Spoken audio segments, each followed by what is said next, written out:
you get red kites coming on. Quite a lot of buzzards around here as well. Sparrowhawks, kestrels. Yeah, because I was thinking with all the grass you've got, it's probably such a good habitat for kind of all the things, all the little things that they eat. Yeah, absolutely. You know, I've just left this like this. I'm going to leave it like this because there's so much richness. There's so many wild plants and seeds and, you know, nettles, which are great for the butterflies.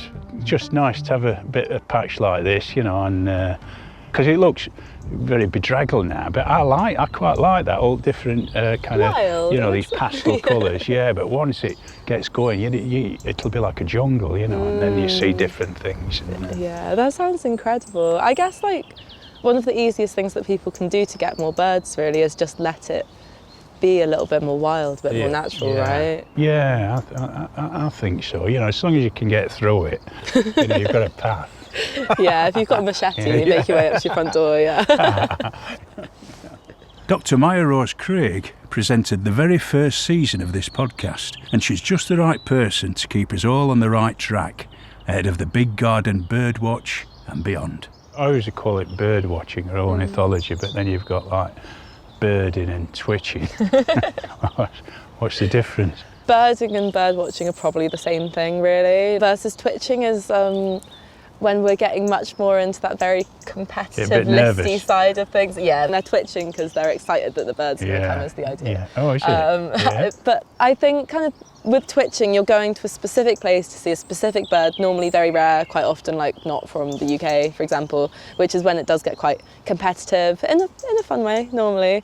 Versus birdwatching, I genuinely think birdwatching can be literally going out into your garden, sitting, watching birds. You're a bird watcher. Yeah, so twitching's a bit more serious. My family were twitchers, actually, and we used to get up at like 3 o'clock in the morning and go off to like North Scotland from Somerset to go and see a crane or something that has appeared. Like it was very, because it is fun. Like I'm making it sound like it's very serious, and it's not. We used to go on all these like adventures looking for stuff and end up in really weird places. I mean, we used to do that. We used to go to Flamborough Head and that estuary near Hull and Grimsby, innit? We used to go in hides and stuff, and saw flamingos there. Really? Once, a pink flamingo, and we told the local, you know, wildlife people, and they were in the paper and everything. But we used to go to places like that, and but they were memorable. I went with my friends, and I remember it now, years and years. I was only 13, 14, but it's an adventure in itself, isn't it? The blackbird is like the landlord of the lawn. He's the first one to claim a pile of damp leaves. To us, just looks like garden waste. To a blackbird, it's like a supermarket. Under those soft, decaying leaves, there's actually a lot going on. Worms and insects are moving about. Most of it goes unnoticed, unless you're a hungry blackbird. And there's something simple we can do to help. Instead of clearing every leaf, rake them into the back of your borders or under the shade of a hedge. Blackbirds prefer to forage in the shadows where they feel safe from hawks and cats. But when the ground is frozen, blackbirds struggle to forage for food. Soaking dried mealworms in warm water and leaving them on a low feeder or tray can be a lifeline in cold weather.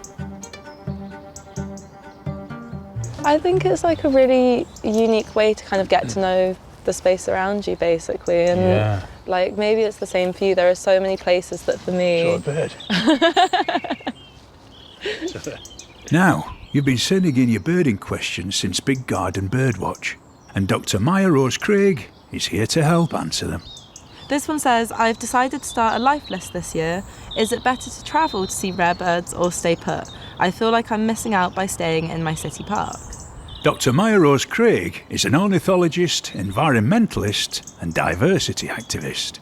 She started her blog, Bird Girl, when she was just 11, and by the age of 17 had already seen half the world's bird species, which makes her the perfect person to help keep us informed throughout this new season. I think somewhere in between is okay. You don't have to start travelling the world, but you can also leave your local city park. I think people would be surprised by how many birds you can see in kind of a 10-mile radius of your house. And these days as well, you don't have to be a lone wolf as a bird watcher. I think one of the nicest things is there are loads of people out there doing the same stuff. So I think kind of looking at places near to home but are maybe different habitats, like kind of wetlands and woodland and stuff. I once saw a waxwing in our garden in Sheffield. Really? Only saw one, never saw it again. Like. Genuinely, they're one of my favourites. I haven't seen one this winter. I haven't seen one. I'm very sad. A bit like hoopos. They're a good one. They're good. I've never seen one of them though. Have you not? They kind of just turn up in the UK sometimes. It's a bit weird, Yeah. If you have your finger to the pulse, you will eventually see one, but they are very cool. Because I do think that's one of the funny things about bird watching is people are very into lists and listing and keeping track of what they've seen, and it can be anything from like a local patch list to a year list to a world life list, but I think most bird watchers are definitely keeping track. Do you get like a lot of competition between them? It gets very competitive, and do you have any fights? I was just thinking about physical. Not that I've seen, but it wouldn't surprise me. But I think if people do just want to casually keep track of what they're seeing, there's also definitely the resources for that as well.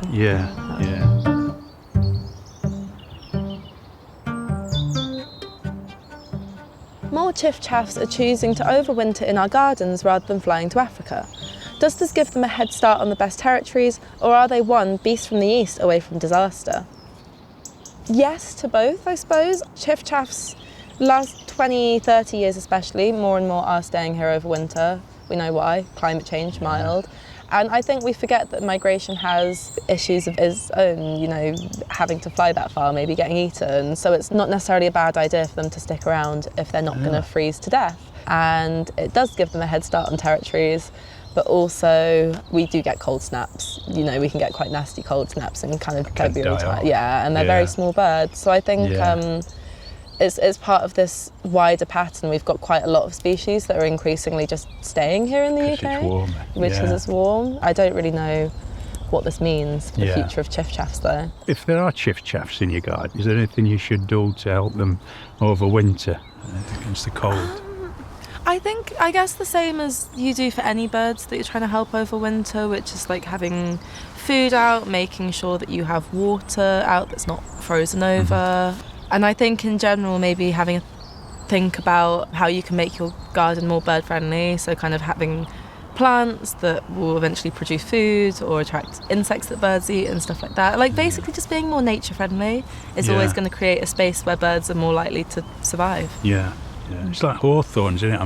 I've planted a lot of hawthorns, and the redwings I was talking about. They more or less stripped this big hawthorn tree, in a day. But I think they're a good meal. I don't mind losing the berries, but I guess it's stuff like that, isn't it? Absolutely. Like just, I guess, moving away from kind of very pruned lawns and stuff to kind of places where animals can actually live.